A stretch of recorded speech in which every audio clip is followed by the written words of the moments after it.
Welcome everybody. My name is David Eichholtz with David Richard Gallery here in Santa Fe, and today we're doing a live feed and talk here in the gallery to discuss the exhibition Beyond, that's the title of it, and we're doing it in conjunction with and as a partner with Currents New Media Festival, which is just opened yesterday here in Santa Fe, June 9th, and will run through June 25th. And then it's at El Museo, and they have a lot of number of gallery satellite locations, and that's sort of what we are. We're a little satellite location. Each of us then does our own independently curated, show and production. So to my left are two of the artists who are here in town, Matthew Kluber and Ann Farrell. Matthew teaches at Grinnell in Iowa, and Ann lives and works here in Santa Fe. And then we have two other artists who are not with us, and Kate Twist, who's with Post Commodity, is actually in Kassel, Germany, because Post Commodity is featured in Documenta and was also featured at the Whitney Biennial this year. So they're having sort of a really rocking year for them and getting a lot of attention. And we'll touch on their work, but we're representing Kate as a solo artist in our gallery, and that's the piece that we have.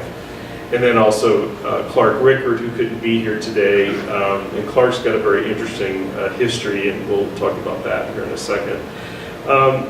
We typically feature artists who we also represent, and sometimes we have guest artists like we did last year. So Matthew, we've been working with Matthew for about, 4 years now, 5 years. And this is from an earlier, these two are actually earlier pieces that we decided to do because I just thought they worked in really well. And beyond, what we wanted to get to is when you look at this imagery, it's a little bit more abstract, or in the case of Cade's, which it's a condor positioned at the edge on a cliff overlooking the Pacific Ocean. It's all dealing with sort of what's beyond, and that was the whole idea. Things that are sort of inexplicable and abstract and quite enormous relative to us as individuals in terms of the scope or the complexity, of what's being captured. And but at the same time, I always go for things that are visually linked and aesthetically coordinate with each other. And so I sort of felt like these pieces did. And so what I'm going to do is I'm going to cover a little bit of background about Kate and Post Commodity and Clark Rickard, and then I'm going to hand it over to Kathryn M. Davis of ArtBeat Radio, who will be doing the interview with Matthew and Ann Farrell. So I already gave you a little bit of a background about Post Commodity. Post Commodity, there are three guys. It's Raven Chacon, Cristobal Martinez, and Kate Twist, who all live here in New Mexico. And they've been colleagues for quite some time. I think they formed in 2009 as the Artist Collective. And what they deal with is indigenous issues. They've sort of shared ideas and thoughts and philosophies around indigenous issues that in the past year or so have become very much aware of everybody on all sorts of levels in terms of this intolerance of other people, sort of these ethnic and racial sort of biases and prejudices. And that's a lot of what their work pertains to. And much of it is focused, since they're here in the Southwest. They studied in Arizona, all three of them, and lived in Arizona for quite some time. And their work deals a lot with the border issues that we've all been hearing a lot about over the last 8 or 10 years, but have become really, front and center in the media and everything in the past year and a half or so. And that's a lot of what their work addresses, and how the border patrols and how the border creates a physical as well as a philosophical boundary for many people. In Cade's individual work, Cade is from the Cherokee Nation, and his work deals largely with, oh, and I should back up because there's I'll just keep going with Cade because there's a relationship obviously between their individual practices and the collective practices. But what Cade's work deals with is specifically around how economic development has adversely impacted the Cherokee Nation. And so what he's done in his work is essentially maps the diaspora of the Cherokee Nation, which a lot of people don't realize. They're originally from North Carolina, from the Carolinas, and is now, the migration went to Atlanta, to Oklahoma, to, to Georgia, to Oklahoma, and now out in California. Kay was actually born and raised in Bakersfield. And so his work, like all of post-commodities, is a combination of video and sound and installation, and it's immersive experiences. And but Kate also adds text and language to his work. So what he does is he videos different locations, different things that sort of striking, that deal with sort of economics and politics and the Cherokee Nation. But everything is filmed facing west. And so everything's looking west, which was their migration, right, across the country. And this particular piece, I can't remember the title, it's, I just blanked, sorry. Smiles. Yeah, Smiles We Left Behind. And because a lot of Cade's work, and well, I should say the whole economic impact on indigenous people and politics and economics is also the undercurrent with post-commodity. So no wonder each of their individual works, have that same theme. And this is a really beautiful piece, though. I really like it. It's very simple. It's shot from with a very short lens, and the Condor was quite a ways away from Cade, but we have the sound off because of what we're doing here. But Cade also always captures the sound. So, and it's a very short clip, and it repeats, and it has sort of interruptions and blips in it. So it actually, it has a sort of a, there's, I don't know. It's sort of metaphorical and fits in with the piece, these interruptions and the fact that it's not a consistent filming. I mean, there's lots of, thinking that went in behind all this work. And so he's facing west, and it's like, where now? What's next? And as you think about our country and corporations and development of land, and the area in particular around Bakersfield where Cade focused on, and there was a really nice piece that was in the installation that we had last year. It was in the San Joaquin Valley, which is essentially the confluence of the energy industry and it's the largest agricultural production in our country. And so you're looking at a lot of impact on the land. And then his piece that he did for Bakersfield, he was up on what was Lover's Lane, looking out, and that piece was called I Can Almost See the Ocean. And you look through all these smokestacks and everything from Exxon and all these refineries and all these other industries that are there. And it's just not what we typically think of, the imagery when you think of, where indigenous people have typically lived and where this vision we have from TV of this romantic notion that we all have. And so that's what his work is largely about. He also, like I said, incorporates text and language, and what he does is there's so many words and terms, and they're all always economic terms. And what he does is he translates just those words into Cherokee.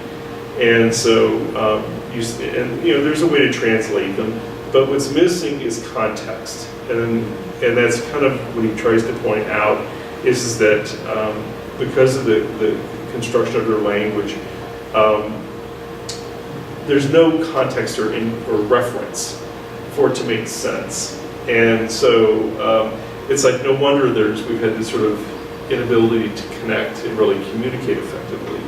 And so his work is so thoughtful, and he does so many different things, you know, with indigenous communities, and it's very powerful work.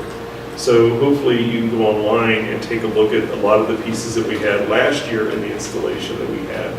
And this was one of them from that. Now last year it was projected huge, so the Condor was bigger than life size on the wall. And this year we're doing it from a monitor. The colors are actually a lot richer and more interesting, I think, because they got diluted out on the wall, but the impact is not quite the same, but it's really a spectacular piece. It's a large vertical piece on a large monitor. And then the other person who couldn't be here is Rickard, who I met from him sort of introducing himself to us. I didn't realize he just lived up the road a piece from us. He lives in Denver, and very interesting guy, and I was very familiar with some of the things that he was involved with throughout his career. And one of his claims to fame and I think a lot of people had heard of this place. It was called Drop City, and it was just outside of Trinidad, Colorado, and it was started in 1965. And basically, just to back up a little bit, Clark grew up in a family of scientists and mathematicians, and he was sort of destined to be a mathematician himself, but discovered Jackson Pollock and art, and decided to go into art and not go into science and math. And Drop City, or Drop City sort of came out of when he was a student in college. They were very inspired by the happenings of Alan Capro and other people. These very adventurous things were happening in the 1960s, and as all college students were. And they were dropping things from very high up from tall buildings on campus and letting them sort of explode on the ground. And so Drop City sort of evolved out of that, which was basically this sort of free form, sort of drop in, drop out sort of mentality of the 60s. And so it was a very interesting place. He was one of the founders, and it persisted for a number of years, but it got a little out of hand. And but the other influence that it was known for were geodesic domes. So Clark was very interested in Buckminster Fuller, and actually Drop City had won an award, a Buckminster Fuller Award. And so the buildings were all, which were for their artist studios and living spaces and what have you, and public spaces, were all geodesic domes. And so that was kind of interesting. But in 1970, Clark moved to Boulder and started another artist collective called Criss Cross. And Criss Cross was an interesting group, because what they were focused on was pattern and structure. And again, that kind of came out of Buckminster Fuller. And Clark was always intrigued with space and complexity of space and complexity of structures. And so what we have is 3 of his monitors up right now that are animations of how he got to some of his very complex paintings. They're very, very complex, but after you realize his mathematical orientation, like most people, I also should have mentioned, Criss Cross was affiliated with the pattern and decoration movement. And most of those artists were very much rooted in color and color theory, but more importantly, they were very systematic painters, and they all had sort of a rigor or used the mathematical discipline to break down their canvas, so that the patterns that emerged were sort of happenstance and had a periodicity to them that were very regular, because they had this mathematical rigor. And so these are 3 different animations of Clark's. And Criss Cross was also a very interesting little publication that was extremely well done, and covered a lot of things. There were musical things in their performance, pattern and decoration people, optics and things like that. So what was interesting, and we've sort of had this push over the last couple of years now of sort of reacquainting people with these major artist collectives that we've been inspired by and like, and that had a huge impact in a number of different cities and in art history.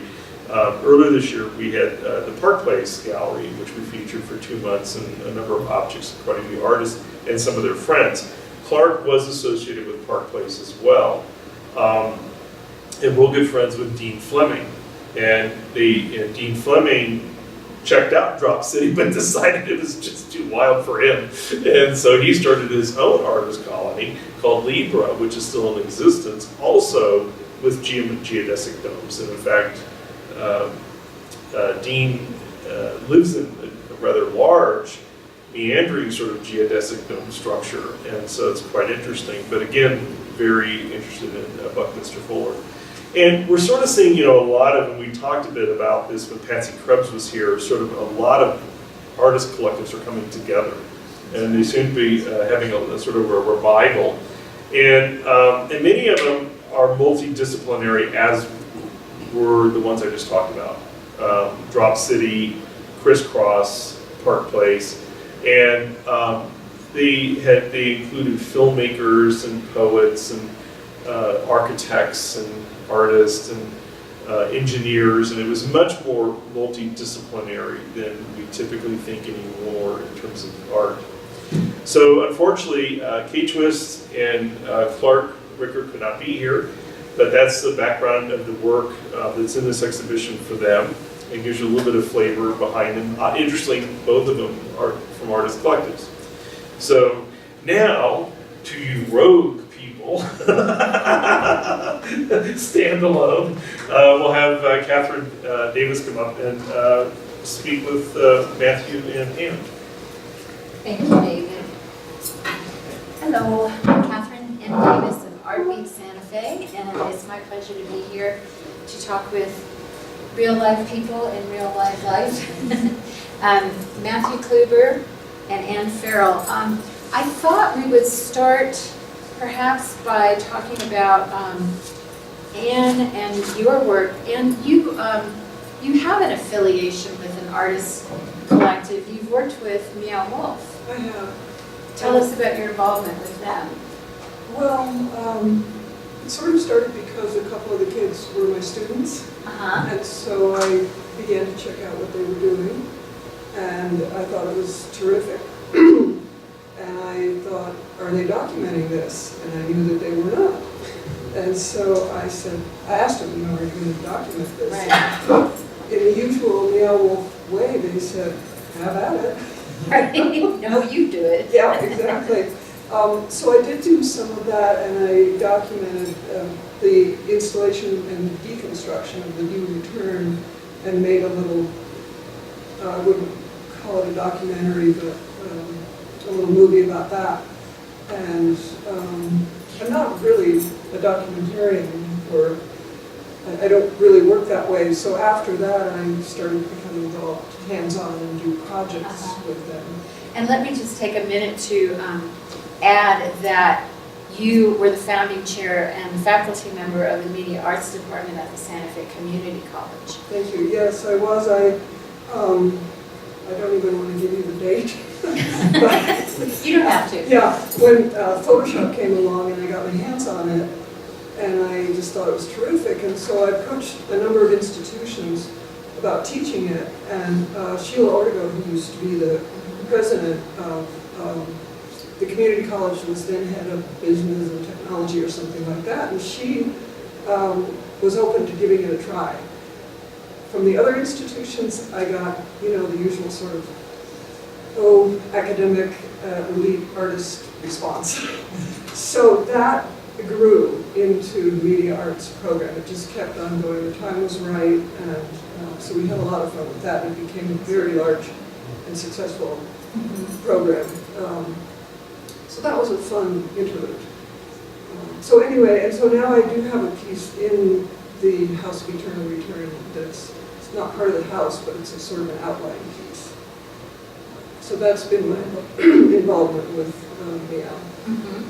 Well, let's talk about you also have a piece in Currents, and which is happening in the Rail Yard Arts District in Santa Fe at El Museo Cultural. It's free. It runs, as David said, until June 25th. So be sure and check it out and give yourself lots of time with it. It's well worth it. I'd like to hear a little bit about how the two pieces here at David Richard Gallery connect to the work that you have at Currents in a different location. Now here we have the Yoni Forgione, and these are on about iPad-sized pieces. I'm sorry the online people can't see them.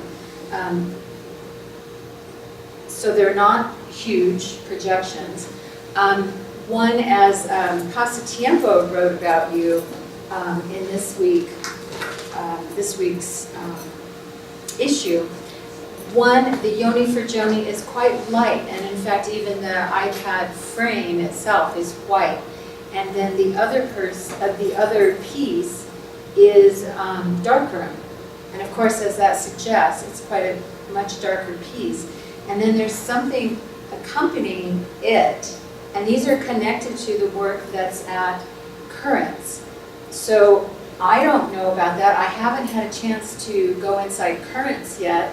I was busy last night at Axel Contemporary outside of Currents. So there's a lot going on this weekend. Tell us about Darkroom, the piece at Currents, and then we'll go into how Yoni Forgione maybe acts as a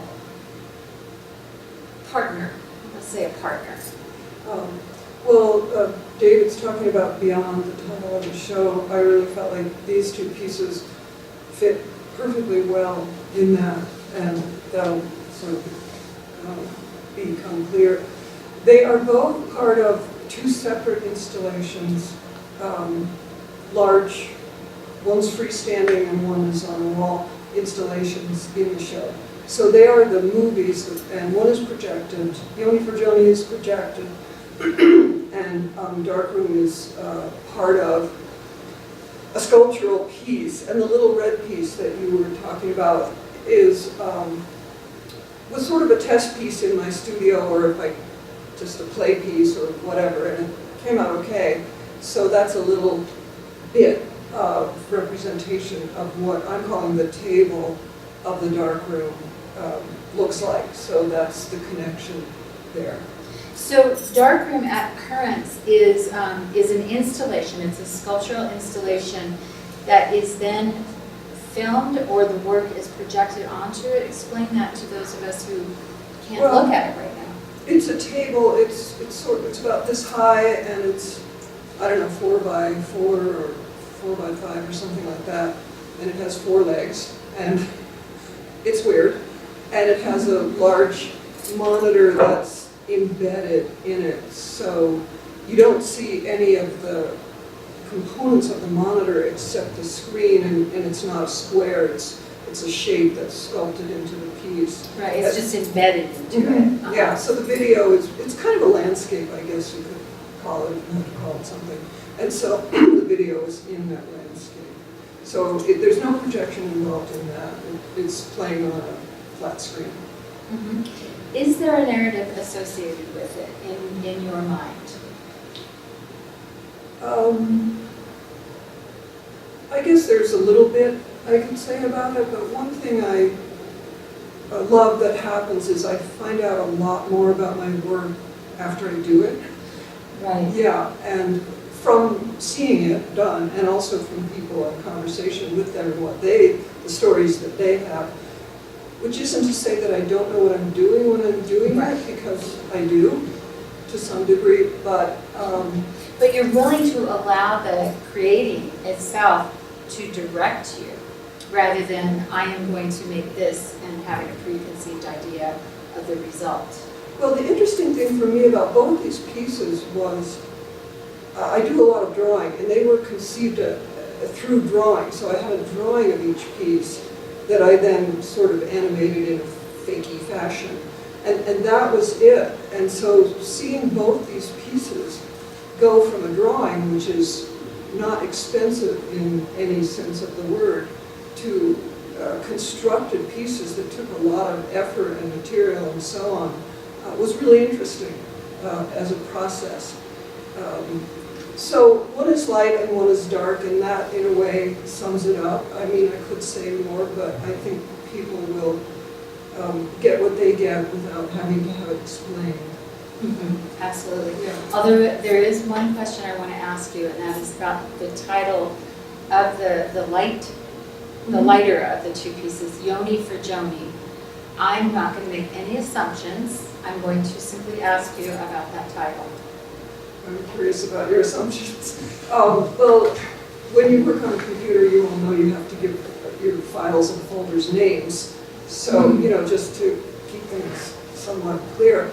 And so that the Yoni Forgione was originally titled Scrap Crack Glitter because that was my conception of it.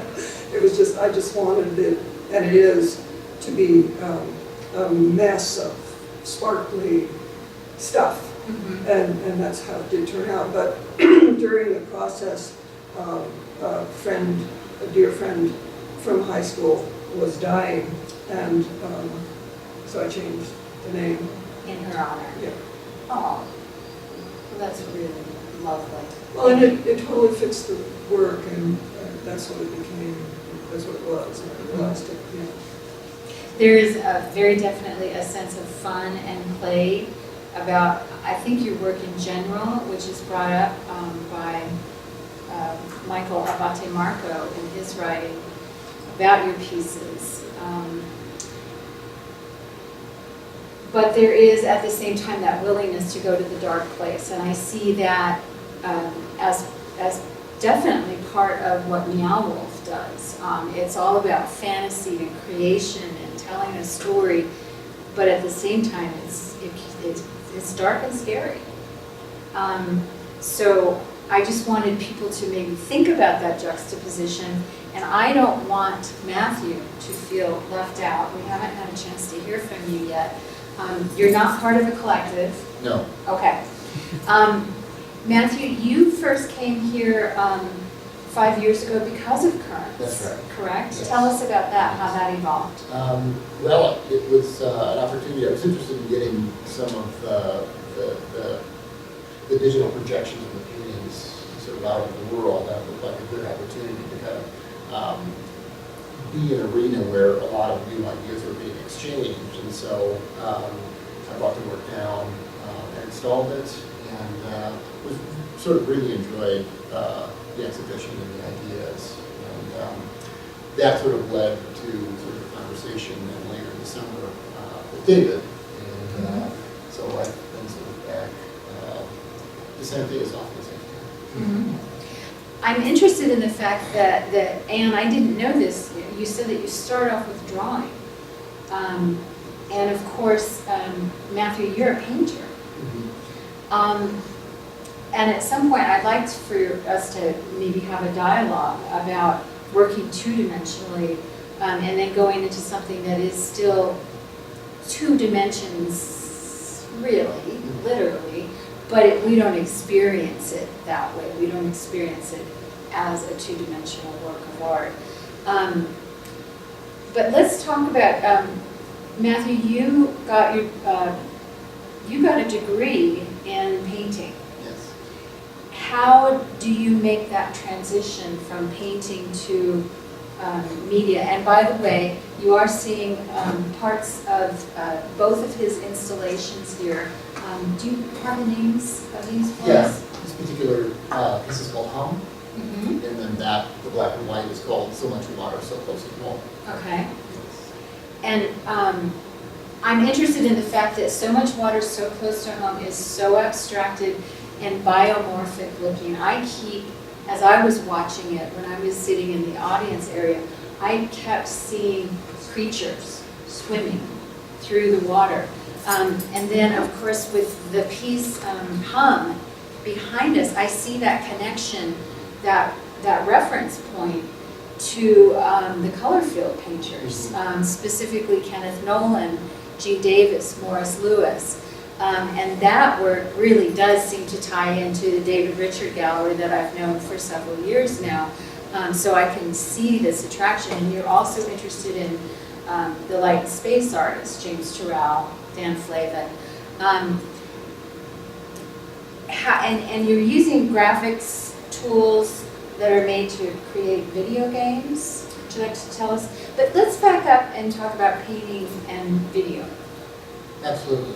So yes, I guess I've been making painting my sort of entire professional practice, and essentially, and not being part of a sort of group of artists, I'm always alone in the studio. Right. And Which is how we think of art as creative. absolutely, and it's just sort of by nature that that's how I work. I did get interested really, and one continues sort of as an artist to sort of ask questions about your practice, and you sort of reflect on the art that has been important to you, and the artists that have really had an impact on you. And you mentioned some of those artists, and really I see video as really an extension of painting, or an opportunity to sort of extend the language of painting. And as I was creating these certain paintings on panel, by a series of steps, just being curious with tools, I did bring a digital projector into the studio, and just to sort of see what happened. I was interested actually in sort of that beautiful blue that when you originally turned the projector on, Oh, yeah. there's a certain quality of blue that I Almost an absolutely love. Eve Klein blue. That's right, and I couldn't create that sort of with traditional paint, and I pointed the projector onto one of the paintings. And I will typically mix fluorescent pigments in with traditional pigments, and so when the light and the blue hit that painting, it really transformed that surface.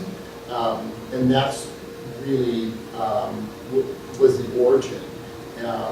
Rather than continue to just sort of project a single color, I was interested now what I could sort of load into the projector to sort of project over the paintings. I began working with a programmer, and we created a custom software that is essentially like a painter's palette. I can work with either still images, which I construct in traditional proprietary software like Photoshop or Illustrator. I can also sort of embed video clips.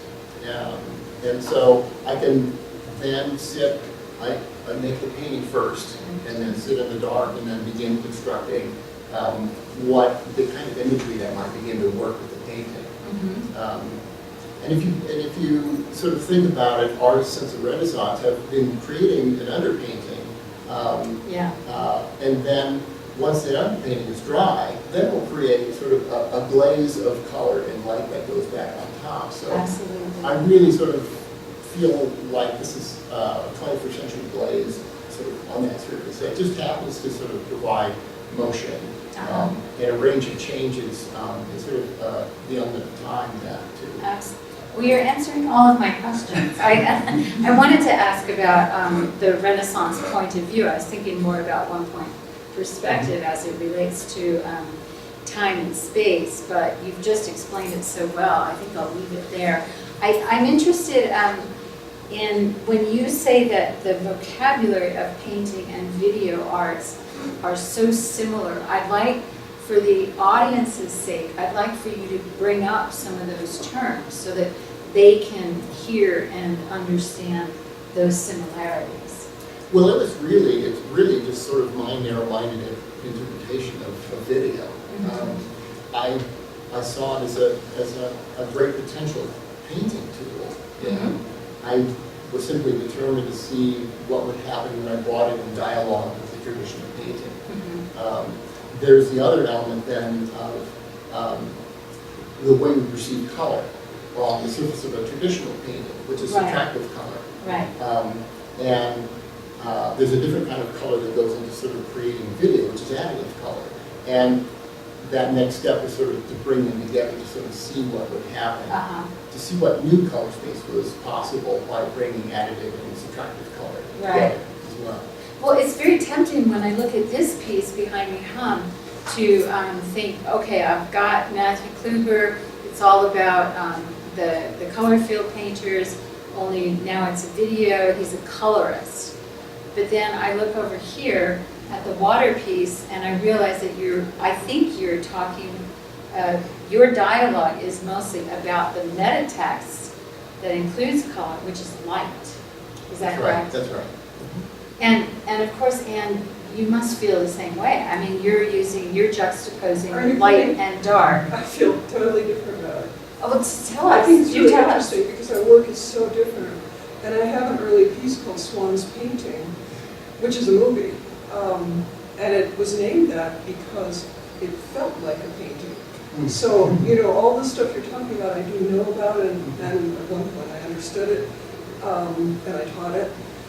But the process of creating this movie, once I was comfortable enough in the software and had things collected and working, and it became the same kind of flow and experience that a painter has when they're painting, in terms of finding what that painting is and finding the end point of the painting, which is sort of the struggle all along the way till you hopefully get to that point. And so the process felt like a painting. So, and the result is, it's about as different as it could be from your work. And so it's interesting that we both got to that terminology from a different process. So, And continue, it's as if you had this convergence, but you just kept going. well, and also I've been talking with a lot of the artists at Currents, the younger ones, and it's fascinating to me that now there are degrees with all kinds of wonderful names where all of these tools are brought together.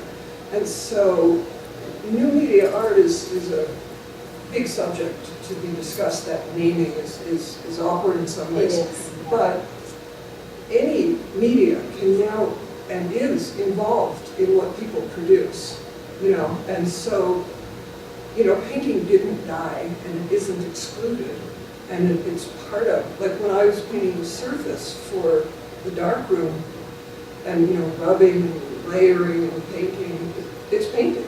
Right, right. It's still painting. Right, and construction. And maybe for some younger viewers, I want to remind people that the choices used to be, when you went to art school, you had to choose painting or sculpture, or you were not an artist at all, and then you went into graphic design. And you've worked with the Vasulkas, who started the kitchen in New York. Then video comes into it, and new media is just one of the most horrible terms I've ever heard, but I've never heard anyone come up with something better. I guess it just means we're not using traditional means of painting or making sculptures out of marble and that sort of thing. But it really interests me to think about students who no longer have that point of reference where it's either a painting or it's a sculpture or it's graphical or it's this or it's that. What do you two think about that? Well, you teach too, and you have taught. So both of you as teachers have interacted with young students. What are your those concerns? barriers are gone, Uh-huh. absolutely. And I think that's what really keeps me interested in the classroom, is that those particular discipline walls are now long gone. And I think it's really exciting and refreshing. That's what really keeps me interested. Mm-hmm. And Well, it's exciting what you'll see if you go to museums or galleries or shows, is that those boundaries are gone in what you get to experience as a viewer as well as an artist. And I agree, I think it's fabulous. And those barriers started to break down before we had video as a medium. They broke down with Eichholtz, and before that they were breaking down with the happenings that David mentioned. This idea that we go from an all-over painting on canvas to an all-over experience in life, which is what Capro was initially, I think, interested in. Now it's not as important an idea, but I think there's that undercurrent. It's part of our lore, it's part of our knowledge, it's part of our unconscious perception of how we view art, how we experience art. What do you have to say about that? You're both giving me a look like, huh? Well, I mean, going to Currents, every single piece in that show is not totally, but it's just a different experience than the one next to it. Very much, So yeah, you- technologically, I can't say that, technologically, they're very different, subject-wise, aesthetically, they're also different. And the artists bring their background, you know, they might have a sculptural background, or photographic, or programming, and they bring that to the work, but it doesn't exclude anything else. Right. So that's visible, very visible occurrence. Right, But the bottom line is, you know, making art is about ideas. So Yes. it has nothing to do with really the medium, it really has to do with the idea. Absolutely. It's the artist's job to sort of find the medium that can articulate that idea. Mhm. I think that's what's really crucial, and that's what I emphasize with the students. It's about the ideas. Well, I agree. That's why I've taken it upon myself to do social media broadcasting without trying to show the art. The point is not to show the art. The point is that there are almost always big ideas that artists are really great at articulating verbally, at hinting at, and what I hope will happen for people is that they'll say, wow, I want to see what did Anne Farrell make anyway? I want to go see that. I've only seen a corner of Matthew Kluber's pieces. I want to go see the whole thing in person. But my experience is that artists are very articulate about their ideas. And I don't mean that in the sense that I go to an artist and say, what does this piece mean? Could you explain, you know, we'll start up at the upper left and you'll translate each square inch and we'll just go across. That's not what I'm talking about. I'm interested in those big ideas that come across for you. For example, your work is, I think, about the history of painting as much as it is about light. What do you say to that? Thank you. Well, actually, I wouldn't, that's not my idea. It's sort of, once you sort of put the discipline and the time in the studio, and you make the work and put it out in the world, then if there's an idea there, it can be really open-ended and generous, and then you're able to sort of come away with that feeling about what it may be about. And the ideas always don't have to be big. They can be small ideas, and these really sort of gems of insight. And that the materials can be really humble and really traditional. And I think that's what's really exciting about contemporary art. Absolutely, yeah. When I said big ideas, I don't mean what is the meaning of life, but more, you know, what happens visually when I do this? Well, that's kind of fun. I wonder if I can turn that into a work of art. I feel that visual artists take on that responsibility of dialoguing about how we look at the world in minute and in grand ways. And what do you say to people when they say, what is your work about? I usually sort of stumble and stutter and come up with something vaguely. I don't like to answer that question. Right.